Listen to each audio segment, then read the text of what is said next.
అందరికీ నమస్కారం అండి ఫ్రెండ్స్. మనకి ఇప్పుడిప్పుడే మరొక బ్రేకింగ్ న్యూస్ అప్డేట్ అయితే రావడం జరిగిందండి. అది కూడా భారీ భూకంపం పరిస్థితి చాలా దారుణం అంటూ ఇప్పుడే మనకు ఒక అప్డేట్ అయితే వచ్చిందండి. అయితే ఇందుకు సంబంధించిన పూర్తి వివరాలు అయితే మన వీడియోలో తెలుసుకుందామండి. ఎక్కడ ఏంటి అనేది వీడియో మాత్రం ఎక్కడ స్కిప్ చేయకుండా చూడండి ఫ్రెండ్స్. అప్పుడే మనకి పూర్తి సమాచారం అయితే తెలుస్తుంది. ఇక లేట్ చేయకుండా వివరాల్లోకి వెళ్ళిపోదాము. ఇక జపాన్లో భారీ భూకంపం సంభవించడంతో ప్రజలు భయంతో వణిగిపోయారు.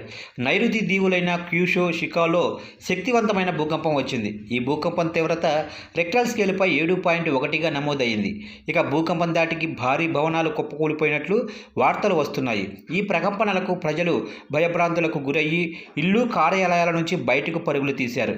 ఇక ఇప్పటి వరకు భూకంపం ప్రభావం వల్ల ప్రాణ నష్టం, ఆస్తి నష్టానికి సంబంధించిన వివరాలు ఇంకా తెలియరాలేదు. గత కొంతకాలం నుంచి ఈ ప్రాంతాల్లో తరచుగా భూకంపాలు వస్తూనే ఉన్నాయి. ఈసారి మాత్రం భారీ భూకంపం వచ్చిందని అధికారులు అంటున్నారు. ఇక భారీ భూకంపం నేపథ్యంలో అధికారులు పలు ప్రాంతాలకు సునామీ హెచ్చరికలు జారీ చేశారు. కొచ్చి, ఓయిటా, మియాజాకి, కాంగోషిమా, ఇహిము పిక్చర్స్ ప్రాంతాలకు సునామీ హెచ్చరికలు జారీ చేశారు.